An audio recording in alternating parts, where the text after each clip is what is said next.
we have our speaker, Mr. Manas Das Gupta. He's a digital transformation expert. He has close to 2 decades of experience in technology and leadership. He holds an expertise in integrating cutting edge technologies like generative AI, microservices, and cloud computing, generative AI leadership consultant, and an educator, expert in SaaS product development, particularly in HR tech solutions, accomplished speaker on AI related topics, course creator with best selling content on platforms like O'Reilly and Packet, developing Gen AI enabled SaaS products for talent management, including ATS and assessment platforms, and finally, a corporate trainer on Gen AI for developers, Gen AI strategy for business executives. So, welcome to the session, Manas. Without further ado, let's move on. Thank you, Etika. So, shall I take over? Please go ahead. Hey, everyone. Warm welcome again. And good morning, good afternoon, good evening from wherever you are from. I'll share my screen.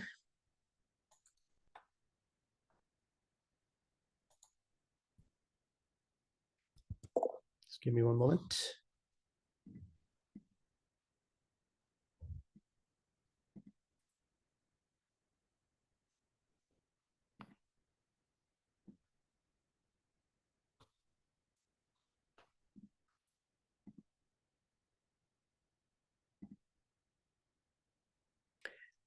All right, can you please confirm you are able to see my screen?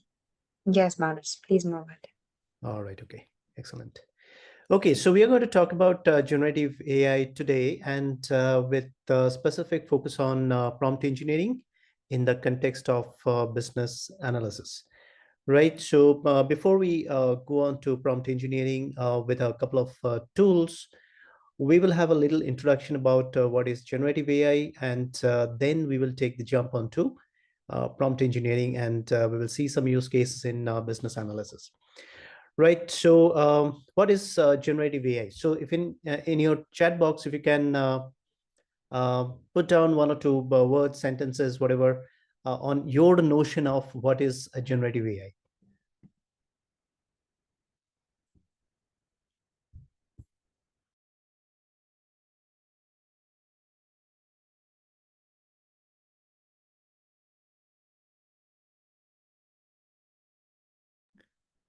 Automated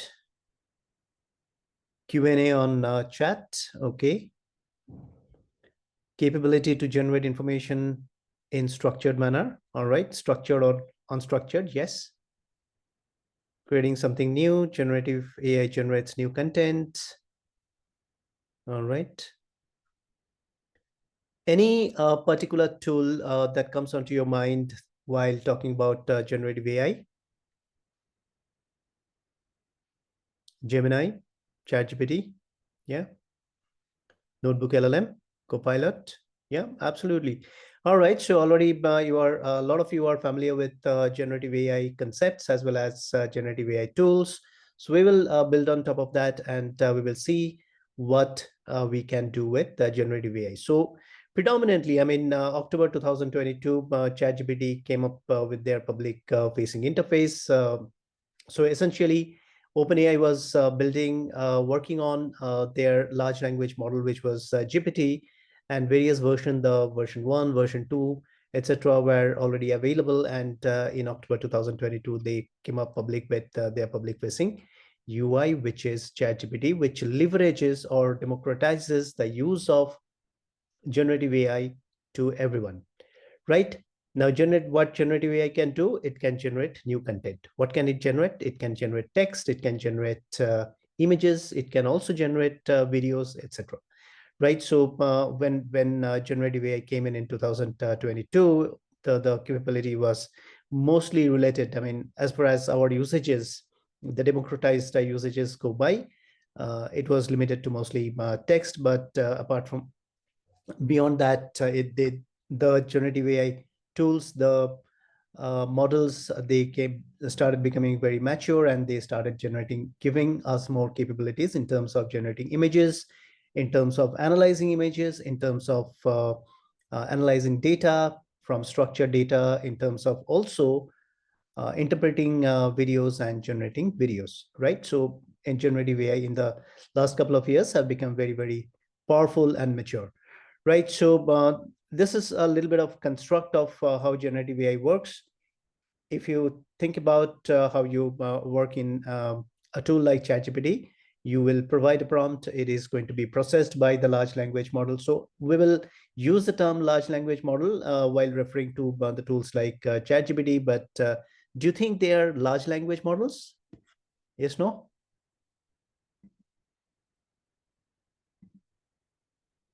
Yes. So ChatGPT is a large language model. Is ChatGPT a large language model?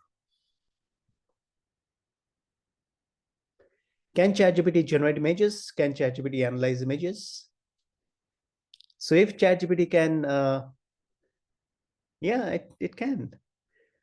So ChatGPT can analyze images. ChatGPT can also generate images. So essentially, they also have image generation capabilities. So they are kind of going towards going beyond large language models and going towards having the ability to generate images as well, right? So is ChatGPT is a model? What is ChatGPT? Is ChatGPT a model?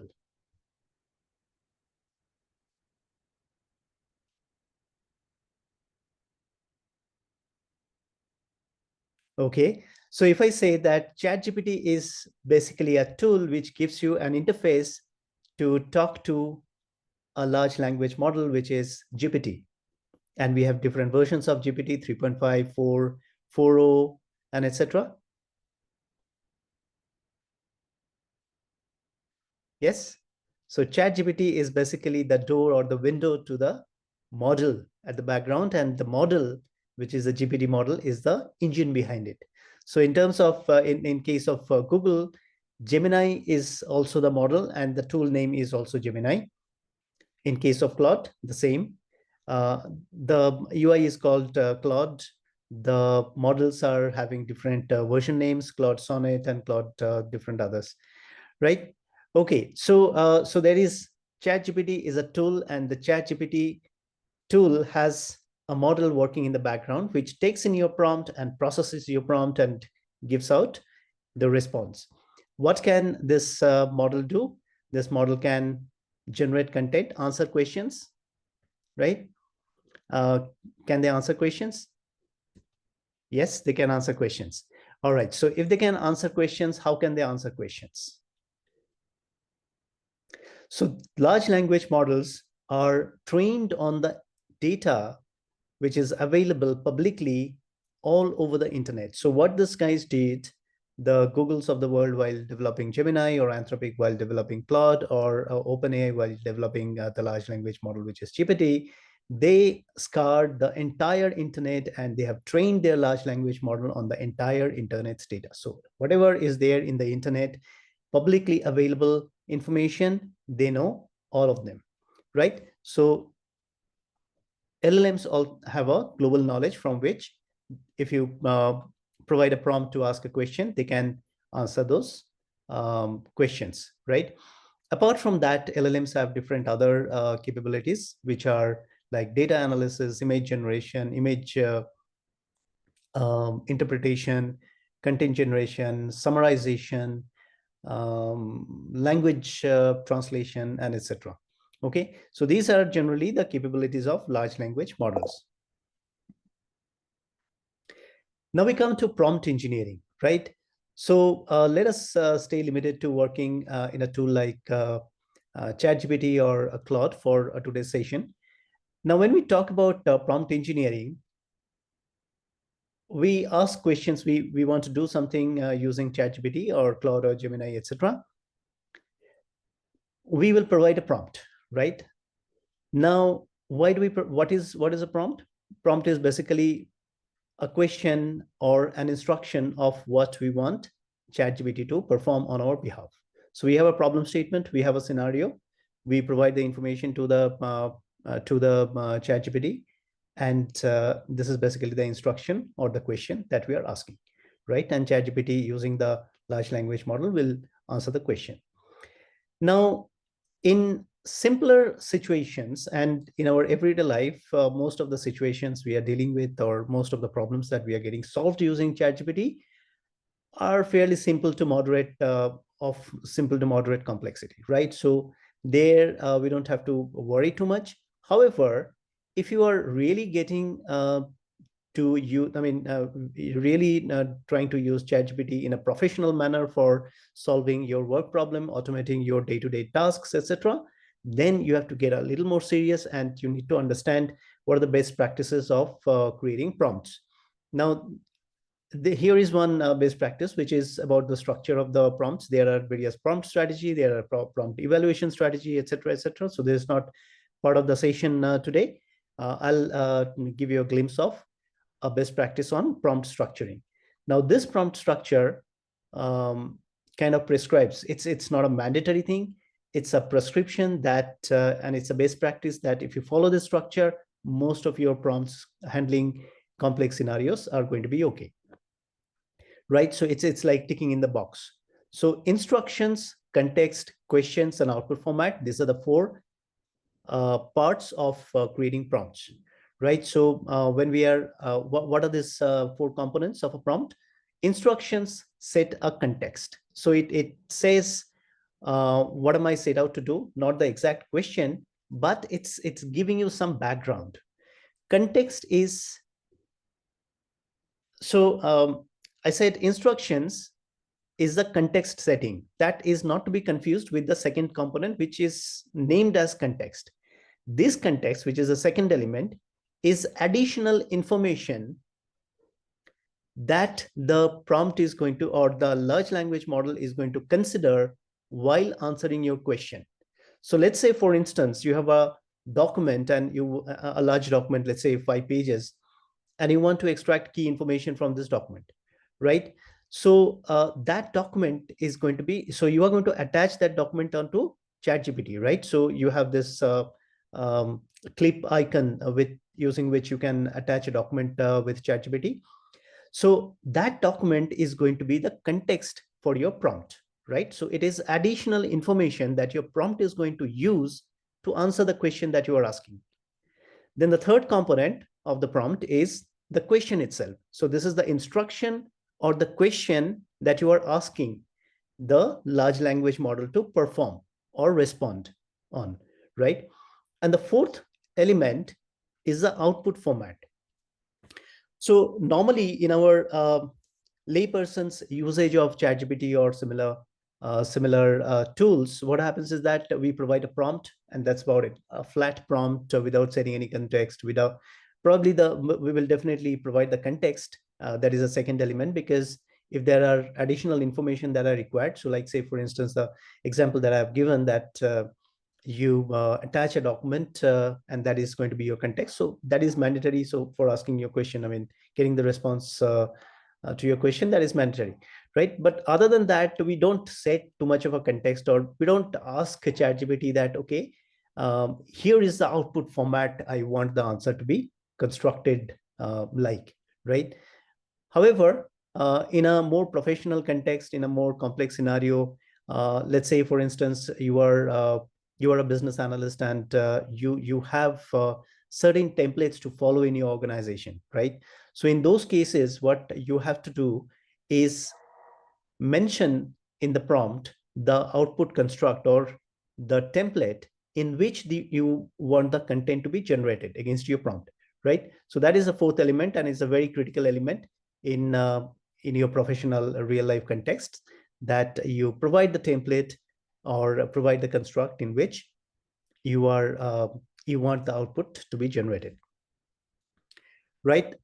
Now, coming back to use cases, let me check if there are any questions in the chat box. All right. First part of the persona is a point of view to start from. It can be persona. Yeah, in the case, in the example that we have been looking at, it was a persona. Now, there are various prompt strategies, and one of the prompt strategies is the role strategy, right? So when we are actually setting the persona, it's actually the role strategy we are talking about. Okay, so there are multiple different strategies of prompt constructing. So the example that I was showing you is the prompt construct, but apart from that, there are prompt strategies as well. Entering the question of what answer you are looking for. Yeah, so that is a question. What's the difference between large language model and small language model? Chetan, can you park this question because this is a little deviation, and you may ask this towards the end. Is that fine? We'll address that.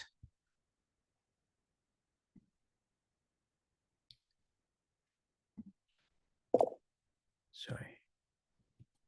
All right. So now coming to the use cases of business analysis, right? So you have your BA BOC, and BA BOC has various knowledge areas, just like PMBOK has multiple knowledge areas.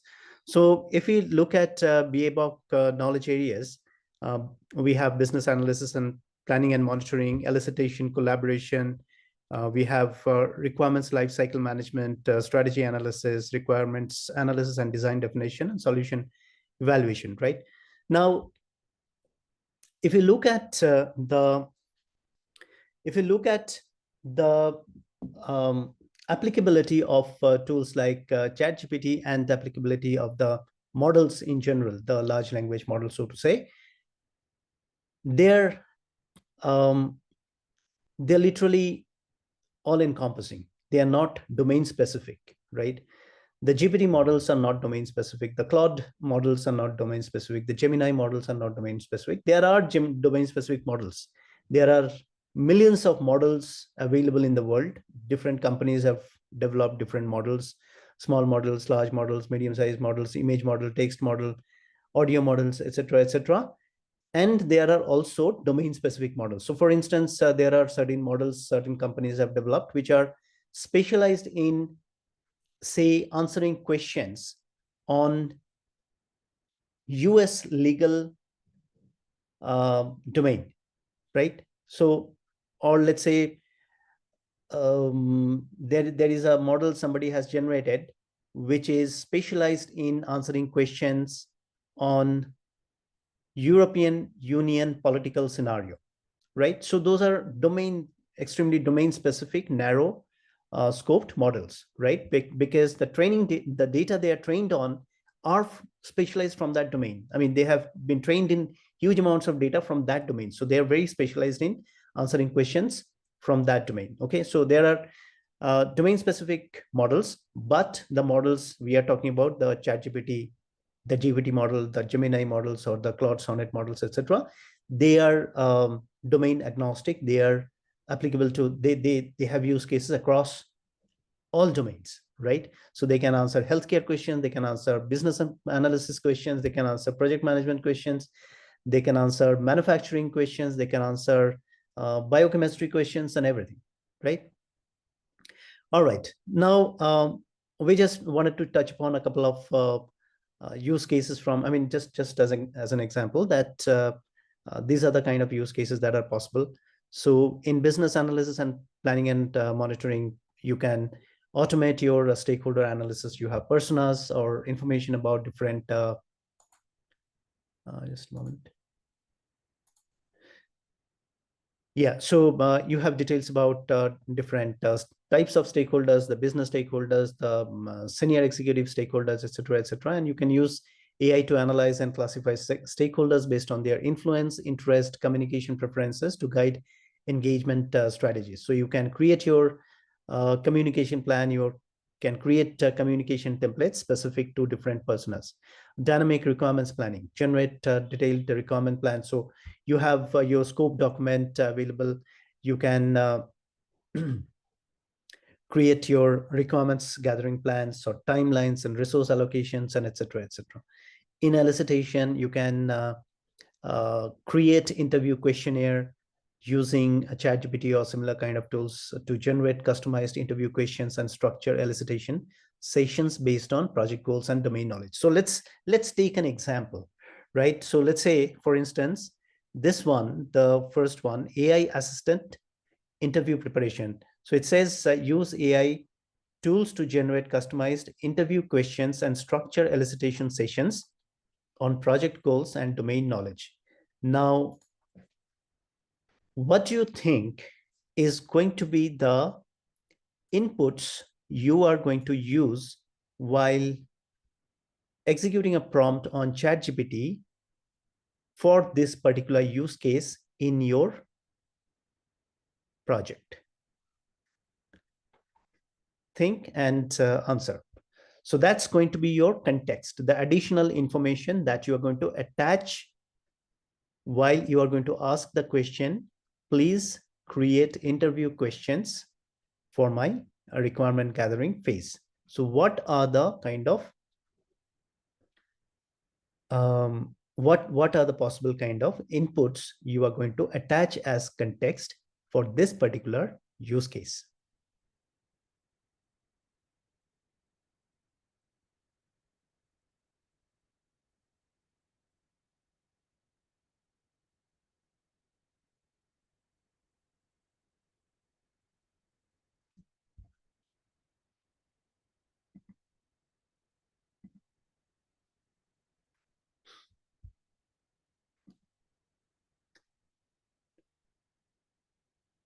Type of job and the industry we are in, kind of system that is being developed. Okay. Yeah. Any other?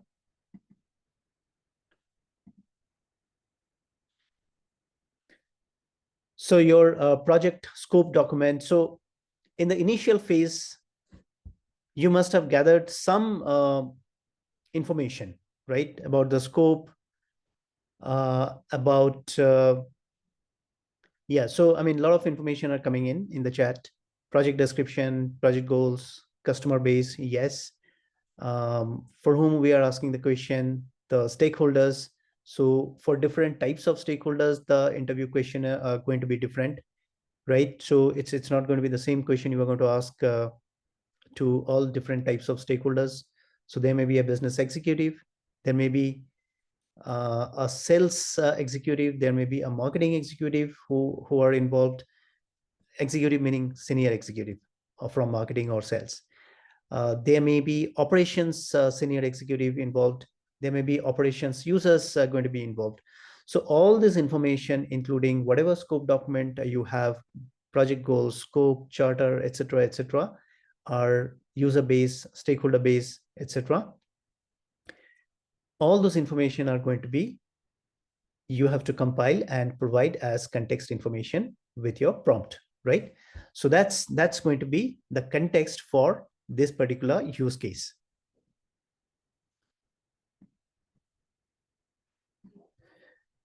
Okay, so I'm not going to go through each of these use cases.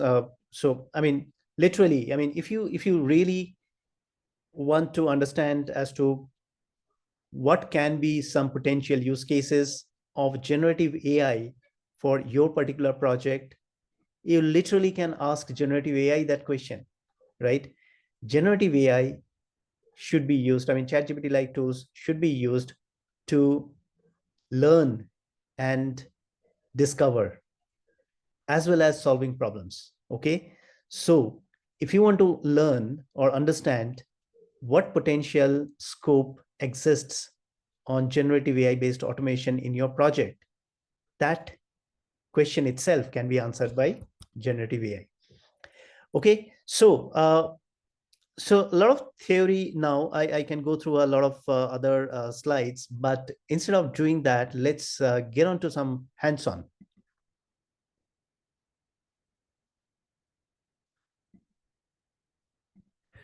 Right.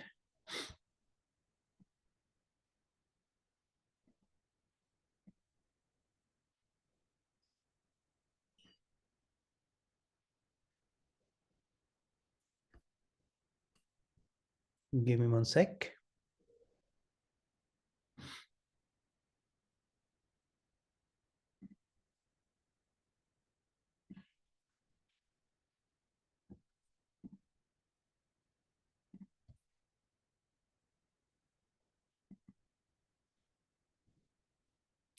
So I'll share my entire screen actually. Okay. Right.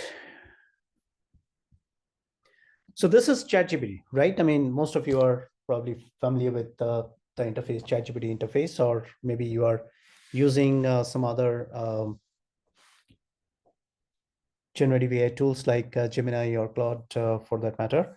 But most of them will have the similar kind of user interface, right? So let's get ourselves familiar with ChatGPT first before starting to write prompts, okay? To start with, on the top top left-hand corner, you have you can see ChatGPT 4.0. Now, if I click on this, it'll give you a drop down of different models. So I have ChatGPT 4.0, O1, O1 Mini, more models. It gives me a couple of more options. So what are these? These are models, right? So GPT is not one model, and ChatGPT provides us the opportunity to use various different types of models, okay? Now you can see that there is 4.0 and there is also 4.0 mini. There is O1 and there is also O1 mini. Anybody, what is the difference between these two?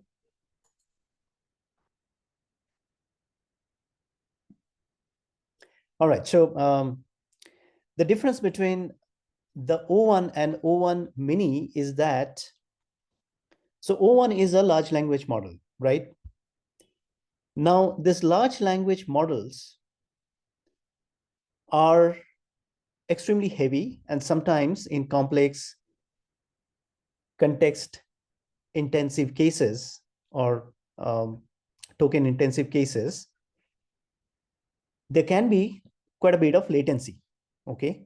Latency in the sense that the time to respond completely, I mean, the time to respond to your question completely can be a bit of, can have a bit of lag, right? So it can take a few seconds. Now, a few seconds like 5 seconds, 10 seconds, 15 seconds, etc. in terms of computer use traditionally is kind of a lot. Okay, we don't want to wait that long and see that it's keeping on typing. It's like typing texts. So what they have done is that they have miniaturized those models. How did they miniaturize? It's not a straightforward process. So you may have heard that O1 has 700 billion. I'm just making it up. I don't remember the exact number. You may have heard that O1 has 700 billion parameters. Okay, they are neural network artificial intelligence models. And they have this billions of numeric parameters, right? And each of those numeric parameters is a value. So this model contains this 700 billion values, numeric values. And each of those values are 32-bit long. So you can see that how much space it is going to occupy. And that also is equivalent to increase in latency when it is responding to your question. So what they have done is that they have transformed this model in such a way that they retain all of those 700 billion parameters, but instead of 32 bits, they have quantized it. This process is called quantization. They have quantized it to 16-bit or 8-bit. So as a result, what happens? The model becomes much lighter, latency becomes much improved, and it responds to your questions much faster. However, there is a risk that the quality of the response may be a little degraded, right? So that's something that we have to. So it's a trade-off between latency and the quality of output. So you can do a little bit of playing around. I have a paid version of a ChatGPT, so that is why I have all those models. If you have a free version, you may have a little less, right? Now we go on to some other interesting stuff. So let's say I'll give a simple prompt. Tell me who is Roger Federer. Okay.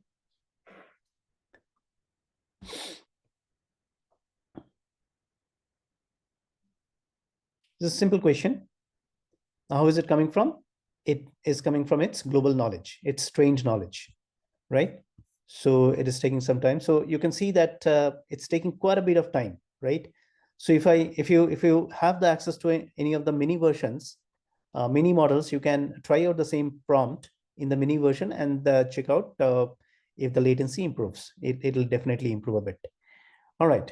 Now, I would say, can you please write that into a short story form? Now it's creating the short story. Now you can see that what did I write in the prompt? I said, can you please write that? Now what is that? What does that mean?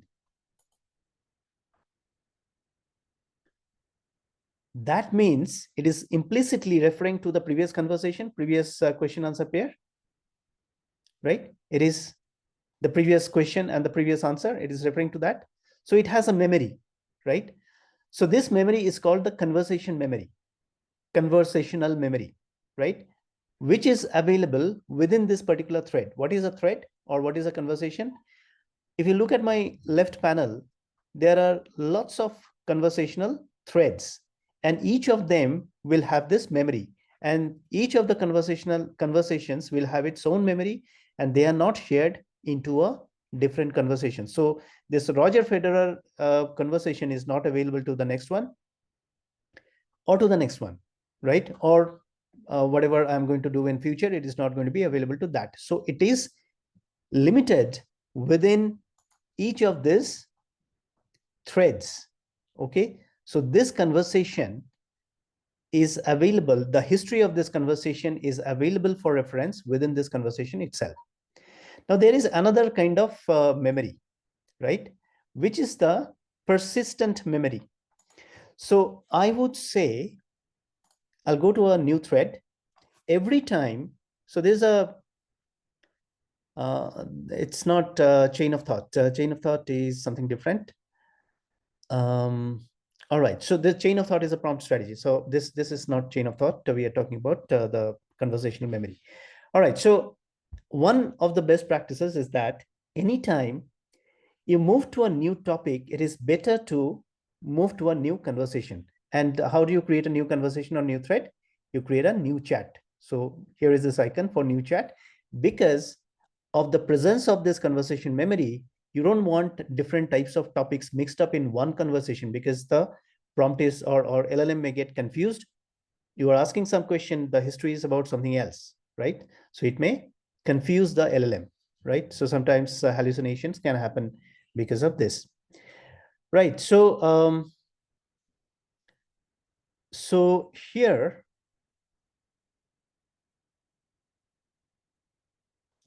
Chetan's question is, can you please show the screen of the second question related to the first one?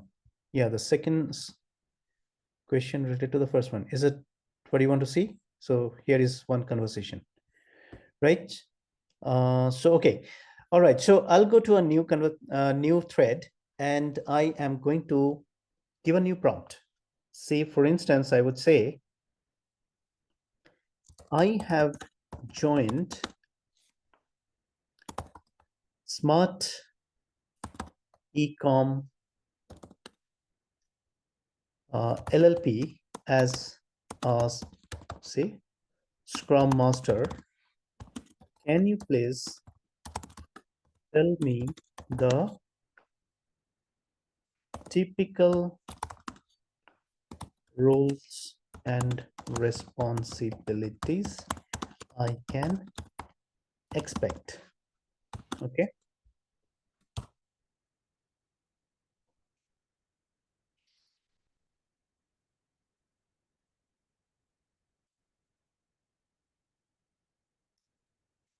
No. Okay, I wanted to show you something. It didn't happen. All right, let me try something else.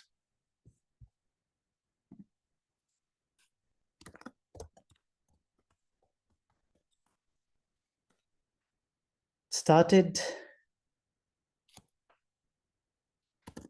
studying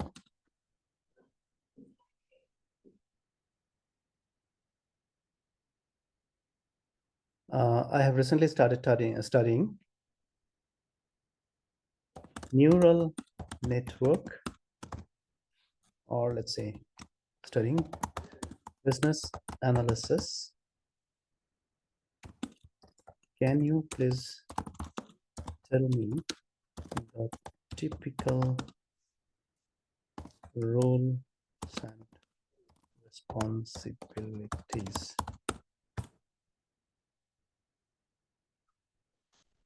I'm expecting it to do something special. Let me see if it does it. All right, it has done it.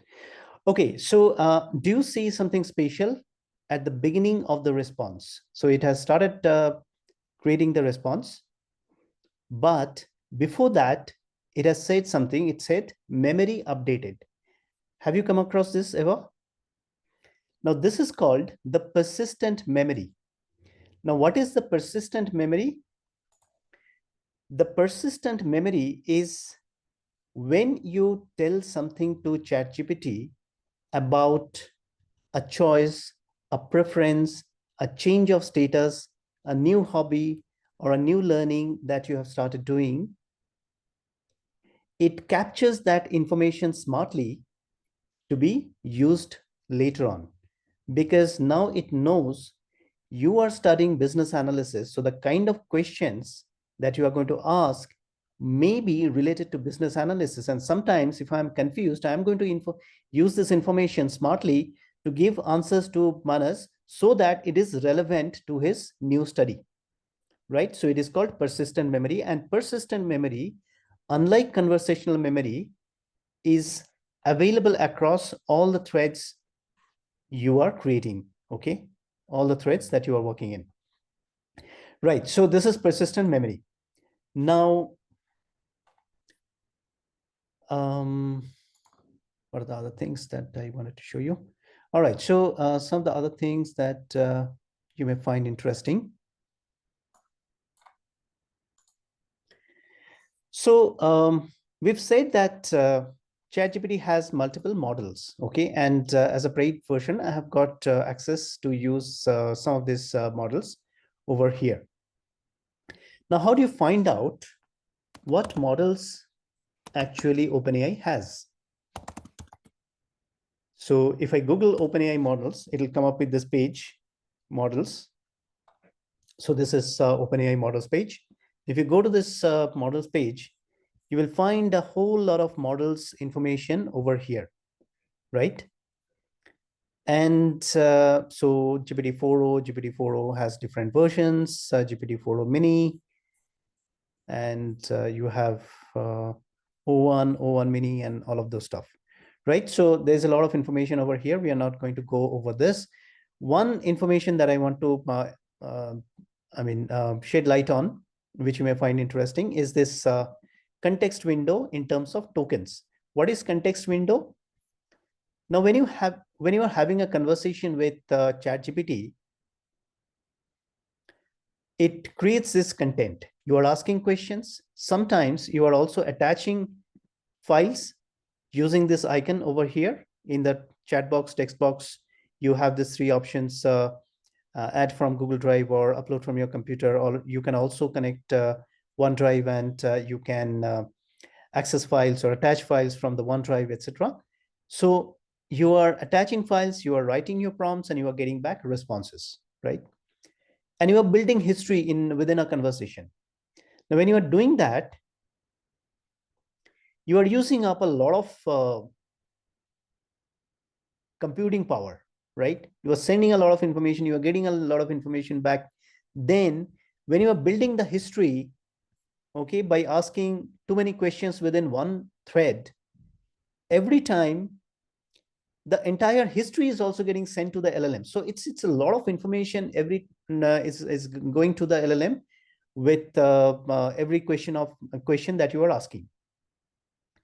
Now, this context windows are the limits of that. So it says for every question that you are asking and the response that you are getting, the number of tokens comprising the prompt, the additional information that is you are attaching, let's say in the form of files, images, etc.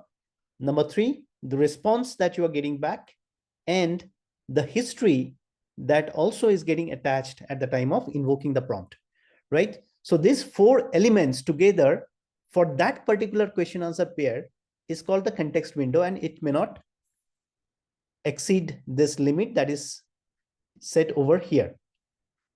Another interesting question is, what is a token?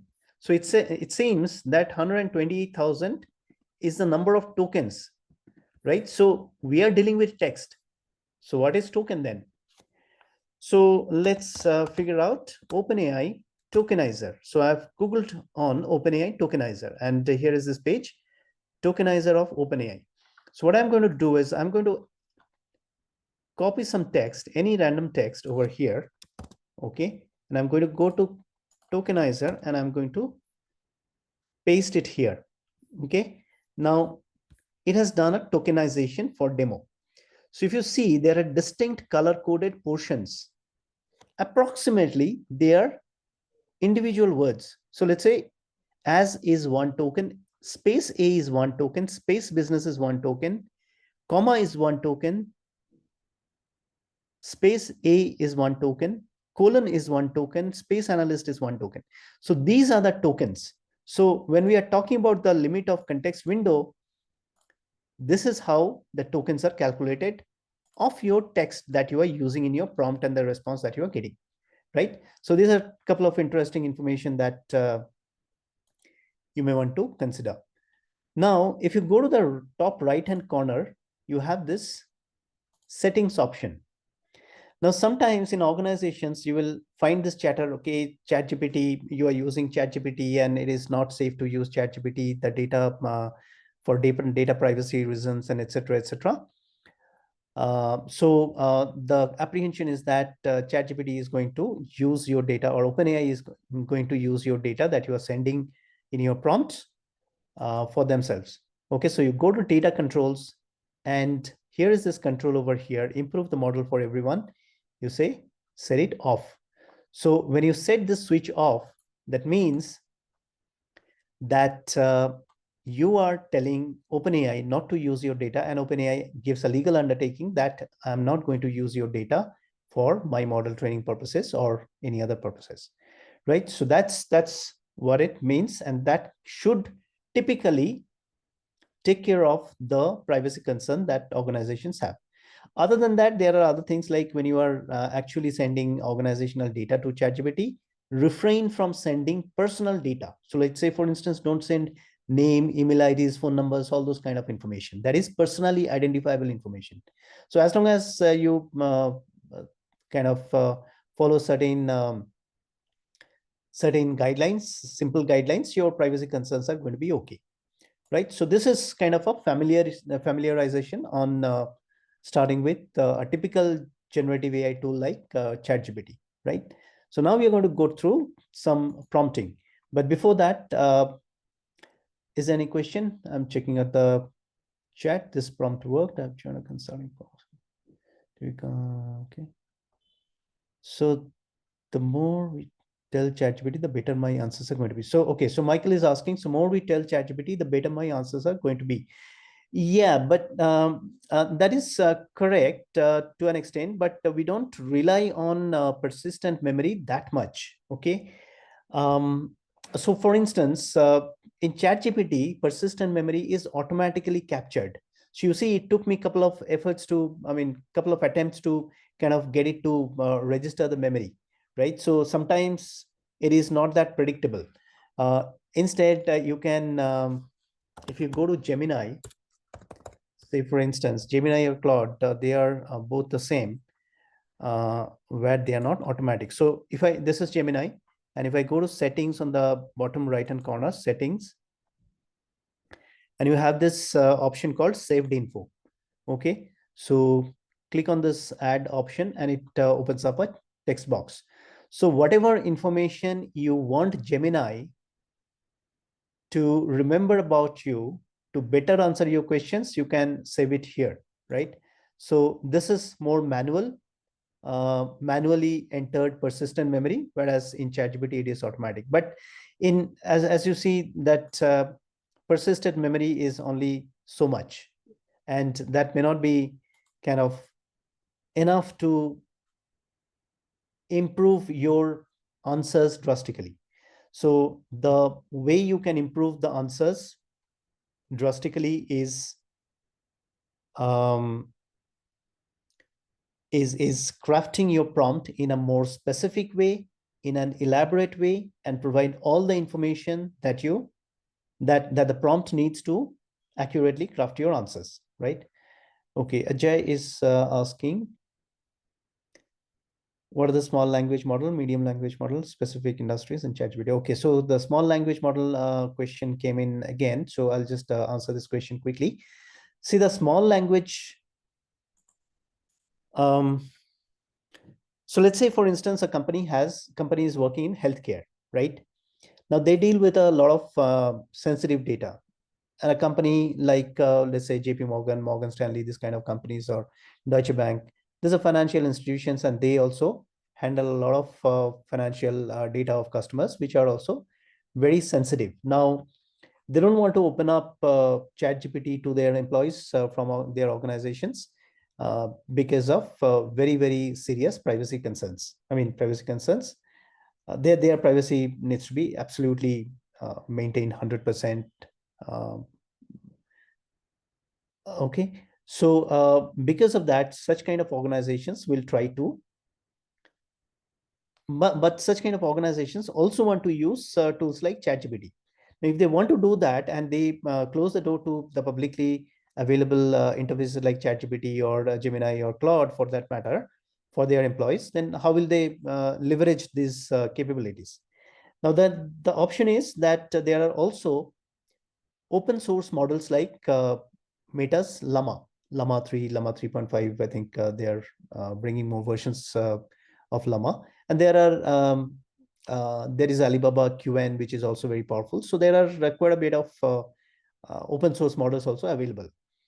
Now they can use those models internally in their set them up in their data center. The only problem is that setting up a large language model like Meta's Llama, which probably has 500, 600 billion parameters, is not an easy job. It's an extremely capital intensive job. You have to set up, even if a small department wants to use it, you have to set up a small GPU clusters of 4 GPUs. Each GPU will cost you, the GPU itself will cost you, individual GPUs will cost you anything between $20,000 to $40,000 individual GPU, multiplied by 4 for a small department to use your open source LLMs. And then the entire installation, you are looking at a several $100,000 worth of capital investment for a small GPU cluster, right? Now, that's probably not worth it in most of the situations. So then what these guys are trying to do is that they're going for small language models. They are choosing narrow scopes, and they are training or choosing available small language models which are open source. And instead of setting up such large or capital intensive GPU clusters, they are creating small infrastructure to run those small language models. So they are not getting all the power of the ChatGPTs or Meta's Llama, which are comparable to ChatGPTs and Sonnet, etc. They are going for narrow use cases and choosing small language models so that their capital investments are not several $100,000 for a small installation, right? So that's small language model. Is that clear?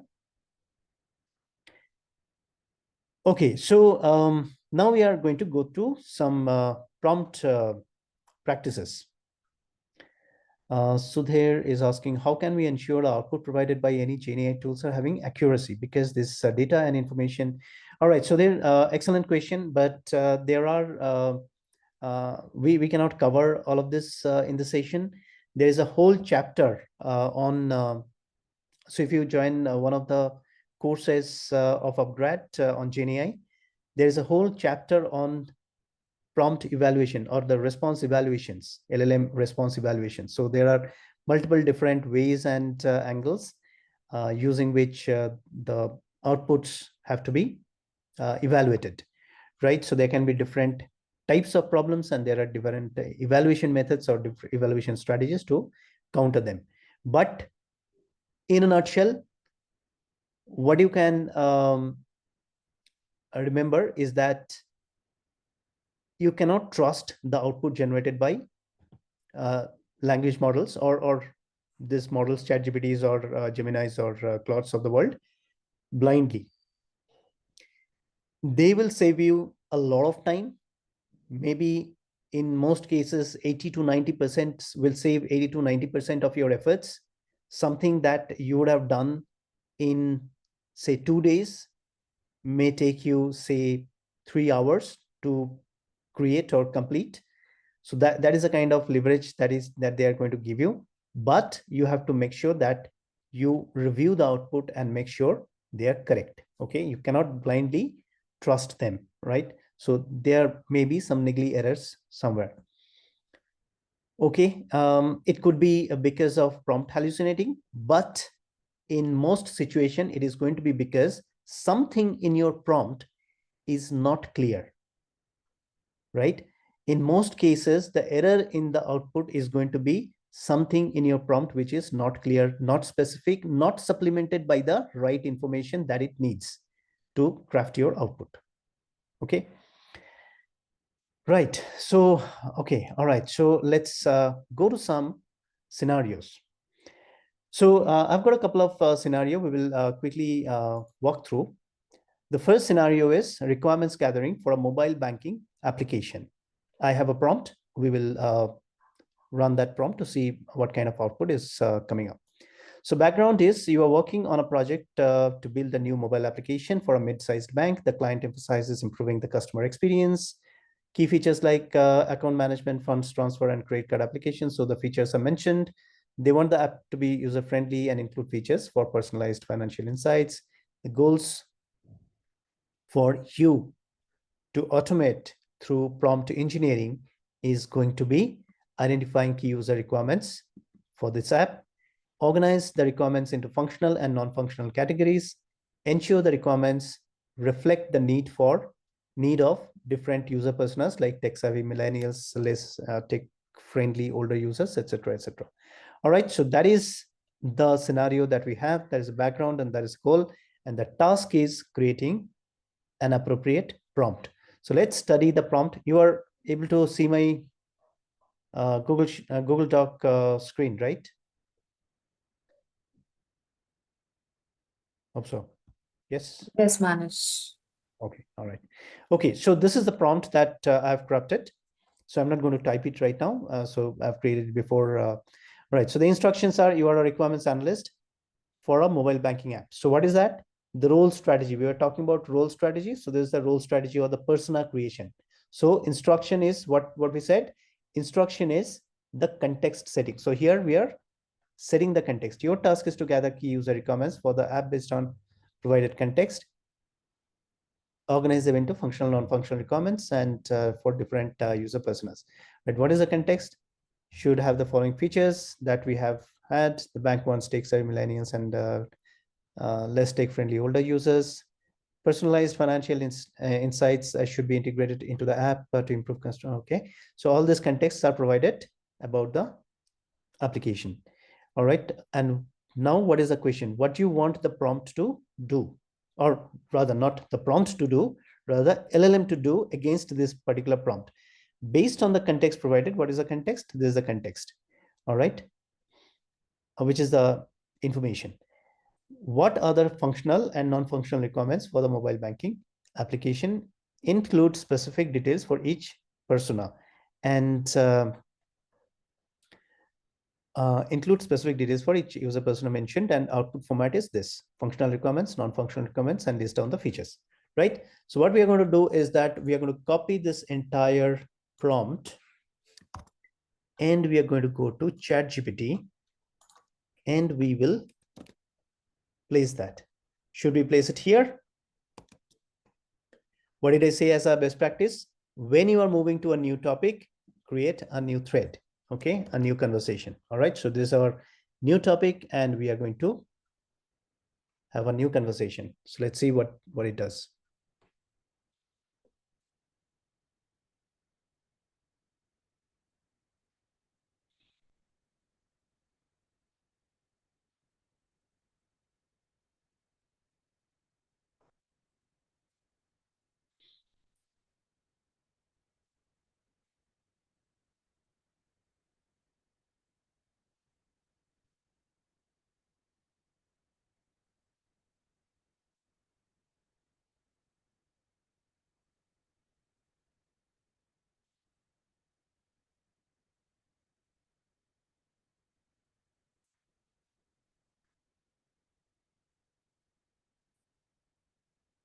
Okay, happy?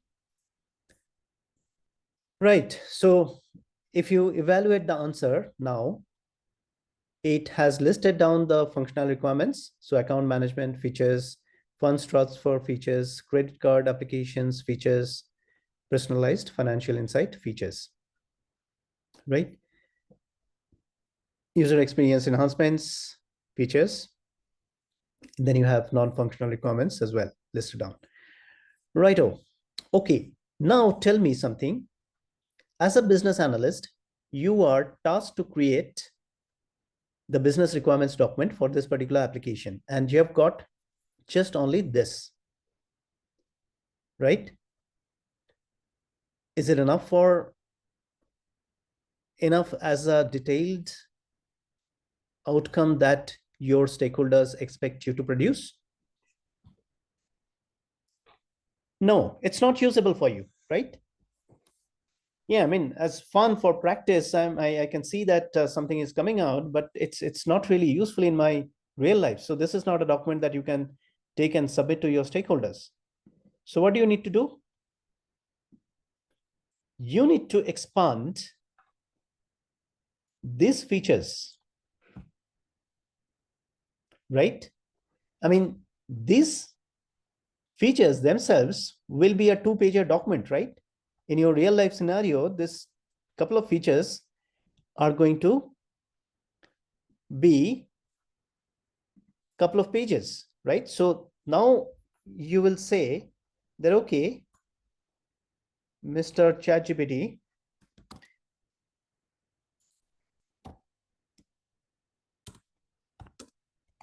please break down these features, expand them, provide additional information.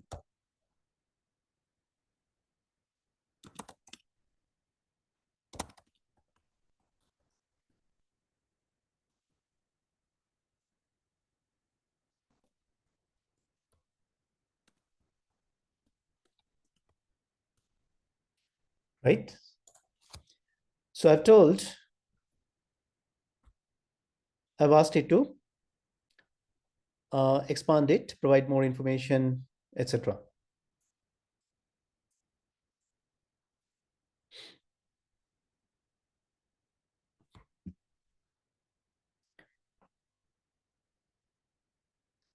So this is a tactic that you need to use whenever you have to create a large outcome, okay? You cannot create large outcomes, detailed outcomes in one prompt.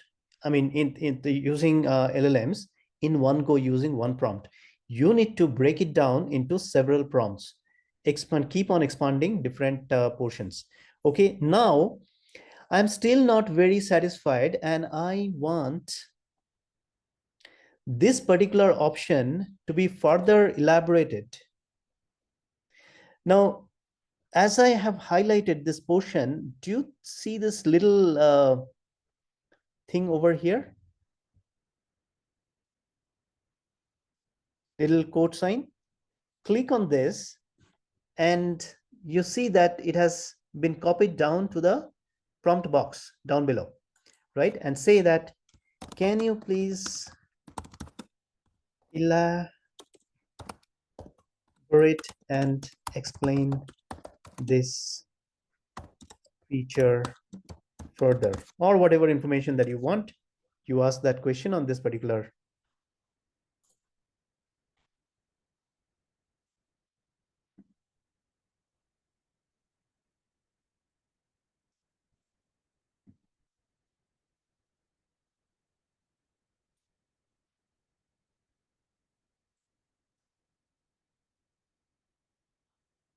Okay, so this is how you can elaborate, follow up and elaborate on your outcomes of your prompts, right? To make them more detailed, more detailed and more detailed.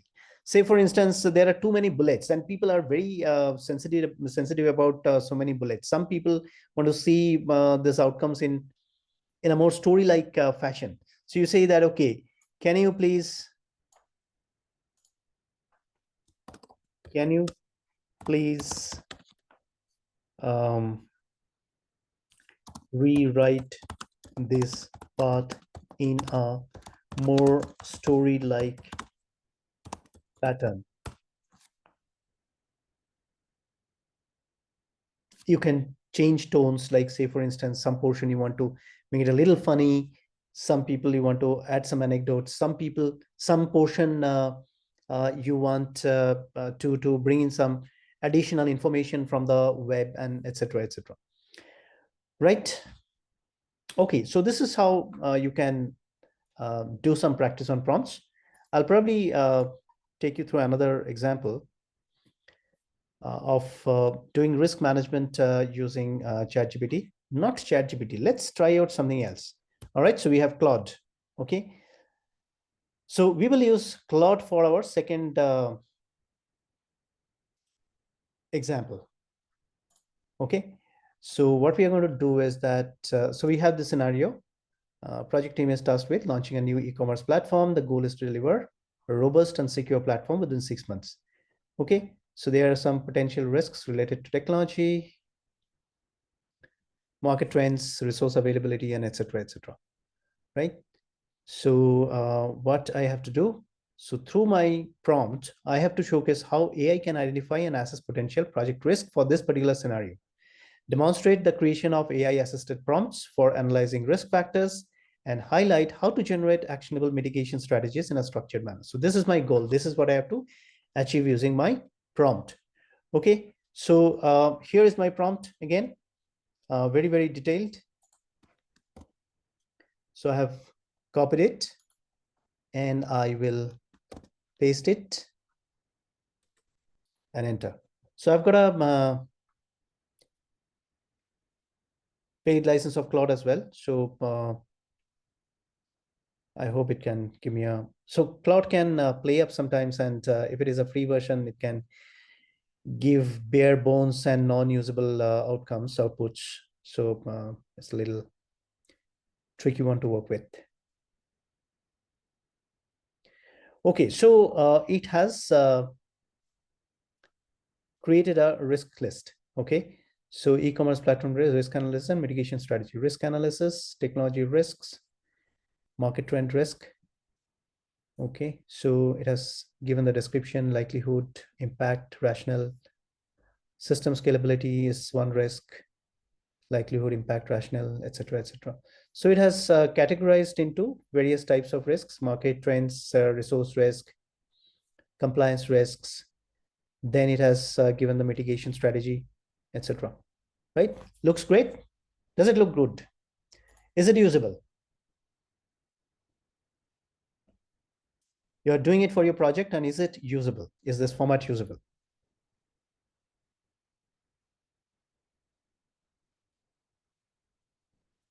Not really.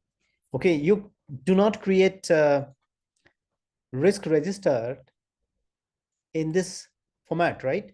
So can you please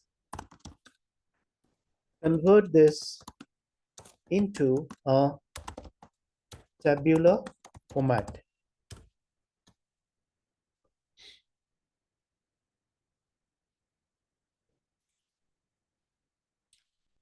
Okay, so now it is creating a table. So when you need a tabular format, you ask that explicitly. Either you merge it with your initial prompt, or otherwise, if you are not getting the table, then you add it additionally in your defined prompt. Right? So it has got your tabular format risk register. Okay, so still not very useful. I would say, please create a column for category and create a single table. That'll do, because these are broken up.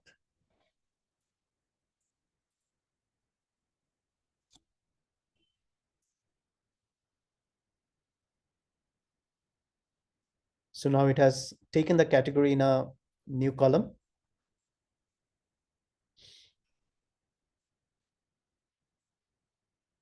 Okay, So what has it got? It has got the category, it has got the risk, it has got the description, it has got the likelihood, impact, risk score, mitigation strategy, timeline, months. Okay. I am still not happy. I would say, can you please convert the likelihood, impact, and risk score to numeric values? That makes sense?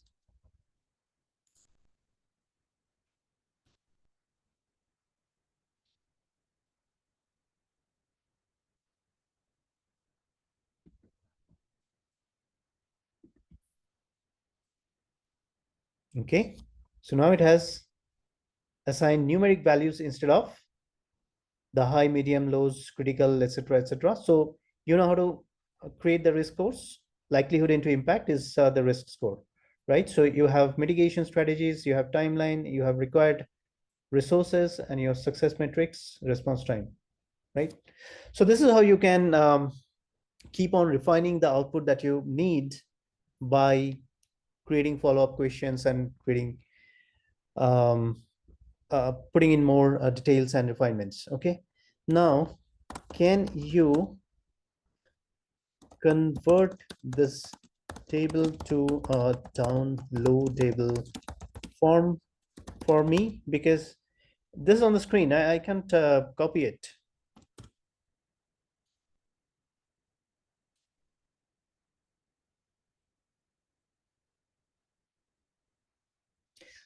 So now it is writing code.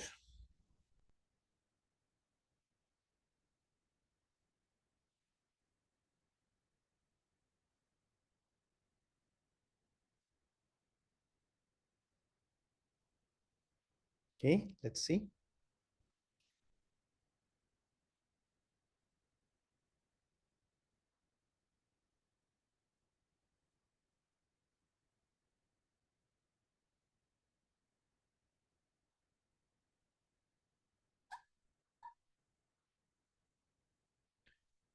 Okay.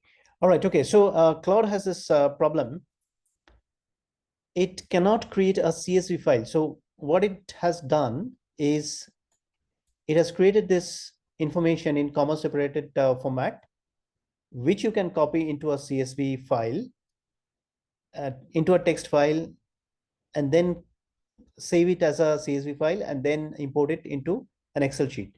You can do that, or otherwise, if you want to really have a CSV file or even an Excel file, you can do this exercise in ChatGPT, and ChatGPT can very well create a downloadable version.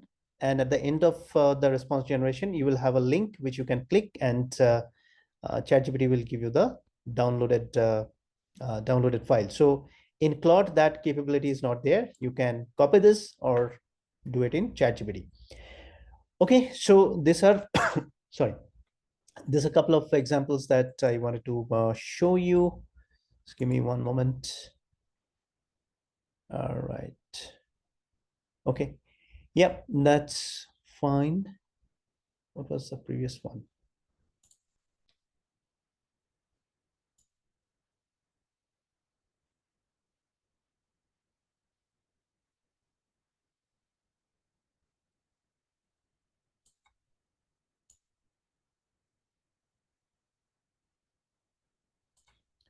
Okay. Can you create a chart showing the number of risks per category? It can perform visualizations as well.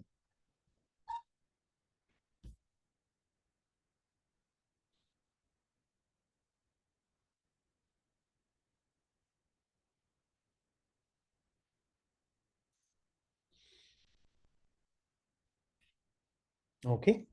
So here is an example of a simple visualization creation. And for that matter, Gemini can do it, ChatGPT can do it, Claude can do it. But Claude, in terms of executing complex visualization, complex data analysis, are stronger than possibly the other ones. Claude has two strong points. One is data analysis visualizations, and the second is coding. So it can, if you are in IT, I mean, if some of you are in IT, you may have heard about GitHub Copilot for code generation, and the model behind GitHub Copilot is actually Claude Sonnet model, which is the one behind this as well. Right. Okay. So you can ask me some questions. All right. So Chetan is asking, are the above tools have a same LLM model within them? No. So the three tools that we have seen, the OpenAI ChatGPT has GPT models, which are developed by OpenAI. Gemini has Gemini models, which are developed by Google, and Claude has Claude models, like this one is Claude Sonnet, and those are developed by Anthropic, the company behind Claude. Anything else?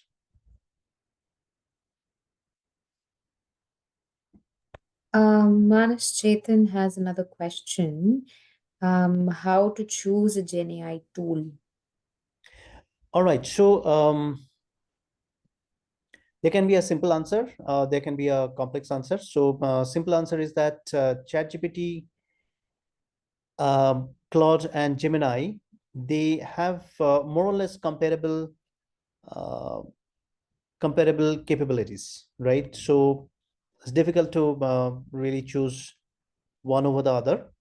However, it's advisable to use Claude for more data analysis tasks, and not for content generation. Content generation, I didn't find Claude very well. ChatGPT and Gemini are very good in content generation. Data analysis and coding part you are performing. That is Claude's strength. ChatGPT keeps on experimenting with newer features. So sometimes you will find out different fancy features coming in, very useful features. I mean, not fancy only, very useful features. So you can, I mean, I have seen ChatGPT consistently giving me good results for everything that I wanted to do. So yeah, I mean, my choice is ChatGPT, but you can experiment with the different scenarios, all these three. So what I would suggest is that if you are trying to solve a problem, writing a prompt, try it in all three and see which one is giving you the best results. And then when you do it a few times, you become experienced in understanding, okay, fine, for this kind of uh, questions, this kind of problems, ChatGPT is better. This kind of question, Gemini is better. This kind of questions, Claude is better, right? But if you really want a complex answer, you really want to dig into models, you have to go to the Amazon of models, so which is Google for Hugging Face. Okay, so this funny name site. So go to the Hugging Face page, and there will be this option called models on the top. Okay, so go to the models tab, models page, and on the left hand side you will find different categories of models: multimodal models, computer vision models, natural language models, in natural language, text classification, token classification, all of those stuff. So you can play around. Okay, and if you want to figure out the big daddies of the models world, you can go to Hugging Face leaderboard. So you go to Hugging Face leaderboard, and you will find, so the models also have a leaderboard, right? Like competitions. So these guys are doing the best. So surprisingly, you will not find the commonly known ones, because they don't have, these guys don't have the public facing interfaces, but they are submitted to Hugging Face and evaluated, and they are doing very well in terms of scores under all these are various model evaluation parameters. Okay, in terms of its accuracy of text generation, or quality of text generation, accuracy in data analysis, solving mathematical problems, all of those stuff. So these are those parameters, and these are the scores for various models. So top of the leaderboard are the best ones. Right. Any other question? All right. What about Copilot tool? Okay, so Copilot tool is something that is integrated within your Microsoft 365 suite. I don't have a license of Copilot, but I can show you something similar. Okay. Sorry.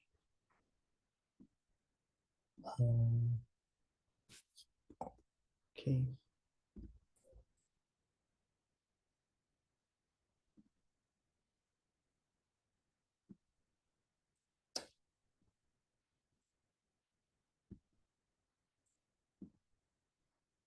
So I'll go to Google Drive and I'll create a document. Okay. So this is a Google Doc, right? Which is very similar to Microsoft Word. So I've got a paid version of Google Gemini, right? So if you go to if I go to the top right hand of the screen, you have this small icon, diamond shaped icon called Ask Gemini, right? So I click on this, it opens up a prompt window. Just give me one sec. Q&A. So there's some questions in Q&A also. All right. So now what I'm going to do is I am creating a business requirements document for a mobile app dev project. Please create an outline for this document. Okay.